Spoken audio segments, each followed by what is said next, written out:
අම්මා.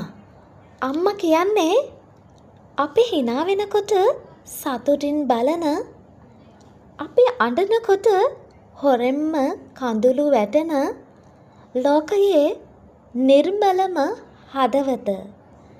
තමන්ගේ දුක අමතක කරලා දරුවන්ගේ හිනාව වෙනුවෙන් ජීවත් වෙන ඒ උතුම් ආදරයට සමාන ආදරයක් මේ ලෝකේ නැහැ.